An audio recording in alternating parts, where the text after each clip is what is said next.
ओम शांति। 27 अगस्त 2024। बाबा के महावाक्य। मीठे बच्चे, चैतन्य अवस्था में रह बाप को याद करना है। सुन्न अवस्था में चले जाना या नींद करना यह कोई योग नहीं है।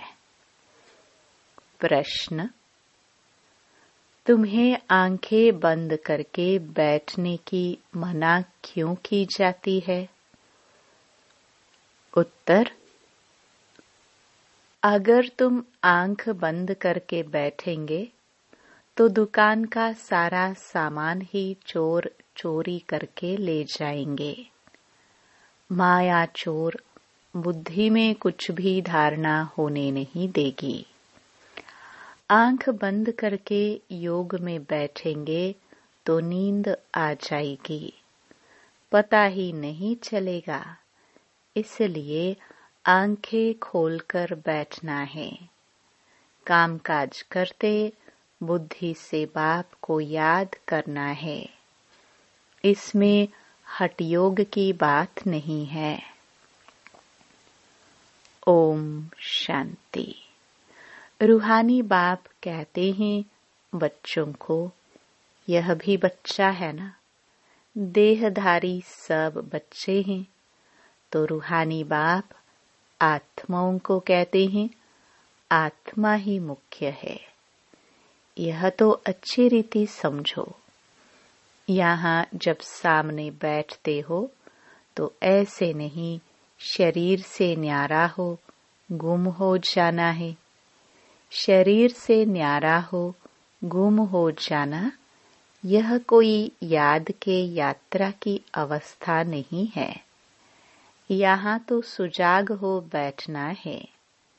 चलते फिरते उठते बैठते अपने को आत्मा समझ बाप को याद करना है। बाप ऐसे नहीं कहते यहाँ बैठे बेहोश हो जाओ। ऐसे बहुत बैठे बैठे गुम हो जाते हैं। तुम्हें तो सुजाग होकर बैठना है और फिर पवित्र भी बनना है। पवित्रता बिगर धारणा नहीं होगी। किसका कल्याण नहीं कर सकेंगे, किसको कह नहीं सकेंगे। खुद पवित्र रहते नहीं और दूसरे को कहते हैं वह तो पंडित हो गया। मियाँ मिट्ठू भी नहीं बनना है। फिर वह दिल अंदर खाता रहेगा। ऐसे मत समझो हम सुन्न में चले जाते हैं, आंखें बंद हो जाती हैं। यह कोई याद की अवस्था नहीं है। इसमें चैतन्य अवस्था में रह बाप को याद करना है। नींद करना कोई याद करना नहीं है। बच्चों को कई पॉइंट समझाई जाती हैं। शास्त्रों में दिखाया गया है। सातवीं भूमिका में चले जाते हैं। उनको दुनिया का पता नहीं पड़ता है। तुमको तो दुनिया का पता है ना। यह छीछी दुनिया है। बाप को कोई जानते नहीं है। अगर बाप को जानते तो सृष्टि चक्र को भी जान जाए। बाप बतलाते हैं यह चक्र कैसे फिरता है, मनुष्य पुनर्जन्म कैसे लेते हैं। सत्युग में भल बड़ी आयु हो जाती तो भी बदसूरत नहीं कहेंगे। बाकी सन्यासियों का तो है हठ योग।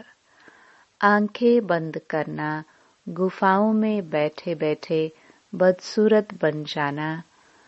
तुमको तो बाप कहते हैं गृहस्थ में रहते सुजाग रहना है। सुन्न में चले जाना यह कोई अवस्था नहीं है। धंधा आदि भी करना है। गृहस्थ व्यवहार भी संभालना है। सुन्न में नहीं जाना है। कामकाज करते बुद्धि से बाप को याद करना है। जरूर काम करेंगे, आंखें खोल कर करेंगे ना। धंधा आदि सब कुछ करते रहो। बुद्धि योग बाप के साथ हो, इसमें गफलत नहीं करनी है। दुकान पर बैठे आंखें बंद हो जाएगी तो कोई सामान ही ले जाएंगे और पता भी नहीं पड़ेगा। यह कोई अवस्था नहीं। हम देह से न्यारे हो जाते हैं। यह सब हठयोगियों की बातें हैं, रिद्धि सिद्धि वाले करते हैं। बाप तो अच्छी रीति बैठ समझाते हैं, इसमें आंखें नहीं बंद करनी है। बाप कहते हैं, मित्र संबंधियों को जो बैठ याद करते हो वह सब भूल जाओ। एक बाप को याद करना है। सिवाय याद की यात्रा के पाप कट नहीं सकते। भोग ले जाते हैं, गुम हो जाते हैं सूक्ष्म वतन में। इसमें क्या होता है?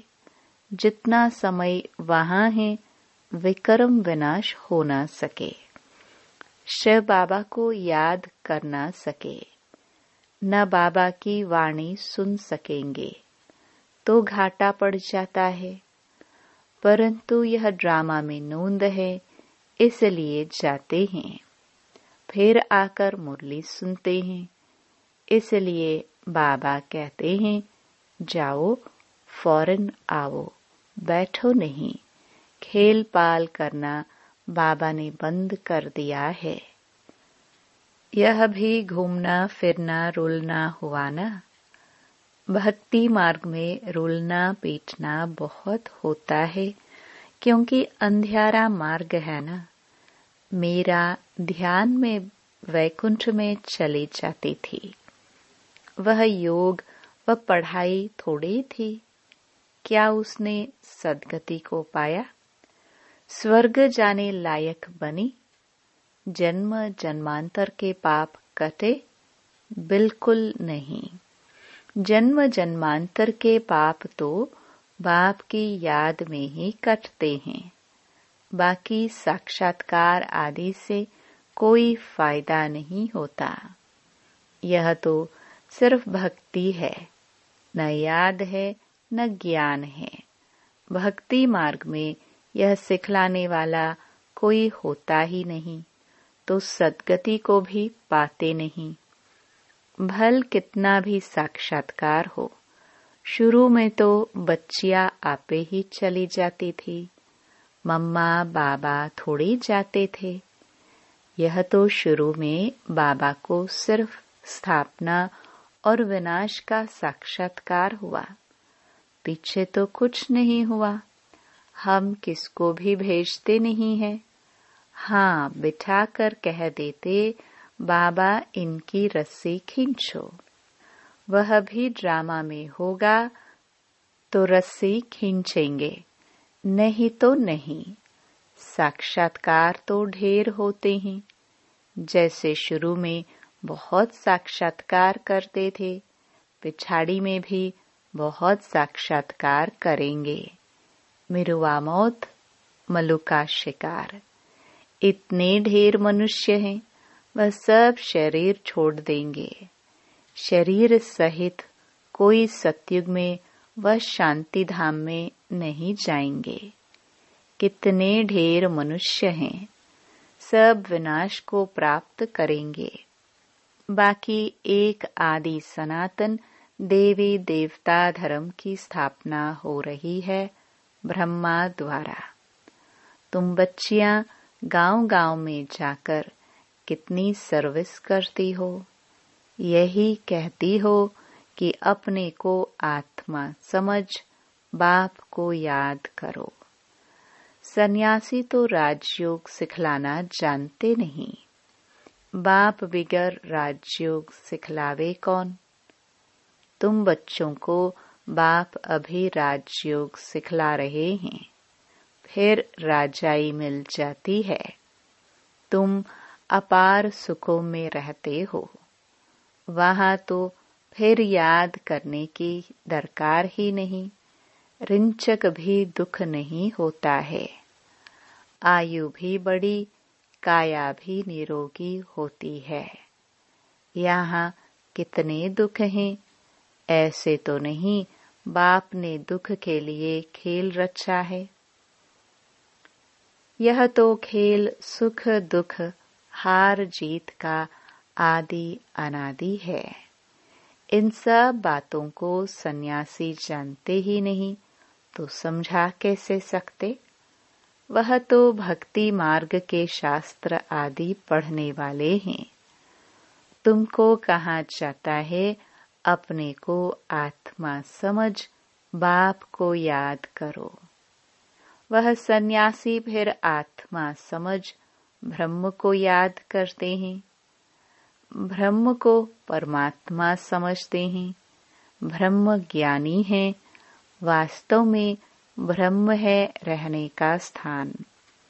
यहाँ तुम आत्माएं रहती हो, वह फिर कहते हम उनमें लीन होंगे। उनका ज्ञान ही सारा उल्टा है।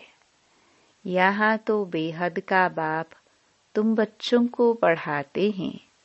वह कहते भगवान 40,000 वर्ष बाद आएगा। इसको कहा जाता है अज्ञान अंधियारा। बाप कहते हैं नई दुनिया की स्थापना और पुरानी दुनिया का विनाश करने वाला तो मैं हूँ। मैं स्थापना कर रहा हूँ, विनाश भी सामने खड़ा है। अब जल्दी करो, पावन बनो, तब ही पावन दुनिया में जाएंगे। यह तो पुरानी तमो प्रधान दुनिया है। लक्ष्मी नारायण का राज्य थोड़े ही है। इनका राज्य नई दुनिया में था, अब नहीं है। यह पुनर्जन्म लेते आए हैं। शास्त्रों में तो क्या क्या लिख दिया है। कृष्ण को दिखाया है, अर्जुन के घोड़े गाड़ी में बैठा है। ऐसे नहीं कि अर्जुन के अंदर कृष्ण बैठा है। कृष्ण तो देहधारी था ना, न कोई लड़ाई आदि की बात है। उन्होंने तो पांडवों और कौरवों का लश्कर अलग अलग कर दिया है। यहाँ तो वह बात नहीं। यह भक्ति मार्ग के अथाह शास्त्र हैं। सतयुग में यह होते नहीं। वहाँ तो ज्ञान की प्रारब्ध राजधानी है। वहाँ सुख ही सुख है। बाप नई दुनिया स्थापन करते हैं तो जरूर नई दुनिया में सुख होगा ना। बाप कभी पुराना मकान बनाते हैं क्या? बाप तो नया मकान बनाते हैं। उस दुनिया को ही सतो प्रधान दुनिया कहा जाता है। अभी तो सब तमो प्रधान अपवित्र हैं, पराये रावण राज्य में बैठे हैं। राम तो कहा जाता है शिव बाबा को राम राम कह राम नाम का दान देते हैं। अब कहाँ राम, कहाँ शिव बाबा। अब शिव बाबा तुम बच्चों को कहते हैं मामेकम याद करो। जहाँ से आए हो वहाँ ही फिर जाना है। जब तक बाप को याद कर पवित्र नहीं बनेंगे तो वापस भी जा नहीं सकेंगे। तुम्हारे में भी कोई विरले हैं जो अच्छी रीति बाप को याद करते हैं। मुख से तो कहने की बात नहीं। भक्ति में राम राम मुख से कहते हैं। कोई नहीं कहेंगे तो समझेंगे यह नास्तिक हैं। कितना आवाज करके गाते हैं। जितना झाड़ बड़ा होता है उतनी भक्ति की सामग्री बड़ी होती जाती है। बीज कितना छोटा होता है। तुमको कोई चीज नहीं, कोई आवाज नहीं, सिर्फ कहते हैं अपने को आत्मा समझ मुझे याद करो। मुख से कहना भी नहीं है। लौकिक बाप को भी बच्चे बुद्धि से याद करते हैं। बाबा बाबा बैठकर कहते थोड़े हैं। तुम अभी जानते हो आत्माओं का बाप कौन है। आत्माएं तो सब भाई भाई हैं। आत्मा को और कोई नाम नहीं, बाकी शरीर का नाम बदलता है। आत्मा तो आत्मा ही है, वह भी परम आत्मा। उनका नाम है शिव। उनको अपना शरीर है नहीं। बाप कहते हैं मुझे भी अगर शरीर होता तो पुनर्जन्म में आना पड़ता। तुमको फिर सद्गति कौन देते। भक्ति मार्ग में मुझे याद करते हैं। अनेक चित्र हैं। अभी तो नरकवासी से स्वर्गवासी बनते हो ना। जन्म तो नरक में लिया है, मरेंगे स्वर्ग के लिए। यहाँ तुम आए ही हो स्वर्ग में जाने के लिए।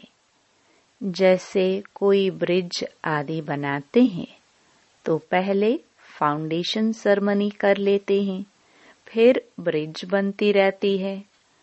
स्वर्ग की स्थापना का उद्घाटन फाउंडेशन सेरेमनी बाप ने कर लिया है। अब तैयारी होती रहती है। मकान बनने में टाइम लगता है क्या? गवर्नमेंट करने पर आए तो 1 मास में मकान खड़ा कर ले। विलायत में तो मकान तैयार मिलते हैं। स्वर्ग में तो बहुत विशाल बुद्धि सतो प्रधान होते हैं। साइंस की बुद्धि तीखी होती है। झट बनाते जाएंगे। मकानों में जड़ित भी लगती जाएगी। आजकल इमिटेशन देखो कितना जल्दी बनाते रहते हैं। वह तो फिर रियल से भी जास्ती चमकता है। और आजकल की मशीनरी से झट बना लेते हैं। वहाँ मकान बनने में देरी नहीं लगती। सफाई आदि होने में टाइम लगता है। ऐसे नहीं कि सोने की द्वारिका समुद्र से निकल आएगी। तो बाप कहते हैं खाओ पियो भल, सिर्फ बाप को याद करो तो विक्रम विनाश हो, और कोई उपाय नहीं। जन्म जन्मांतर यह गंगा स्नान आदि करते आए हो, परंतु कोई भी मुक्ति जीवन मुक्ति को तो पाते ही नहीं। यहाँ तो बाप पावन बनने की युक्ति बताते हैं। बाप कहते हैं मैं ही पतित पावन हूँ। तुमने बुलाया है, हे पतित पावन बाबा, आओ आ करके हमको पावन बनाओ। ड्रामा पूरा हुआ तो फिर सब एक्टर्स स्टेज पर होना चाहिए। क्रिएटर भी होना चाहिए। सब खड़े हो जाते हैं ना। यह भी ऐसे है। सभी आत्माएं आ जाएंगी, फिर वापस जाना होगा। अभी तुम तैयार नहीं हुए हो। कर्मातीत अवस्था ही नहीं हुई है, तो विनाश कैसे होगा? बाप आते ही हैं तुमको नई दुनिया के लिए पढ़ाने। वहाँ काल होता ही नहीं। तुम काल पर जीत पाते हो। कौन जीत पहनाते हैं? कालों का काल। वह कितनों को साथ ले जाते हैं? तुम खुशी से जाते हो। अब बाप आए हैं सबका दुख दूर करने, इसलिए उनकी महिमा गाते हैं।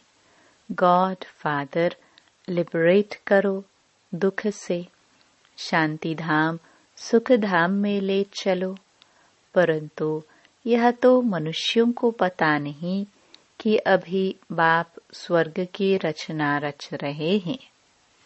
तुम स्वर्ग में जाएंगे, वहाँ झाड़ बहुत छोटा होगा, फिर वृद्धि को पाएगा। अभी और सब धर्म है, वह एक धर्म है नहीं। नाम रूप राजाई आदि बदल जाती है।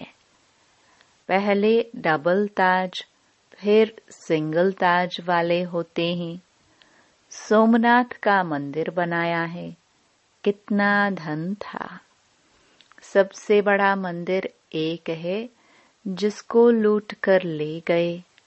बाप कहते हैं तुम पद्मा पदम भाग्यशाली बनते हो। कदम कदम पर बाप को याद करते रहो तो पदम इकट्ठे होंगे। इतनी कमाई बाप को याद करने से होती है। फिर ऐसे बाप को याद करना तुम भूलते क्यों हो? जितना बाप को याद करेंगे, सर्विस करेंगे, उतना ऊंच पद पाएंगे। अच्छे अच्छे बच्चे चलते चलते गिर पड़ते हैं। काला मुंह किया तो की कमाई चट हो जाती है। जबरदस्त लॉटरी गवा देते हैं।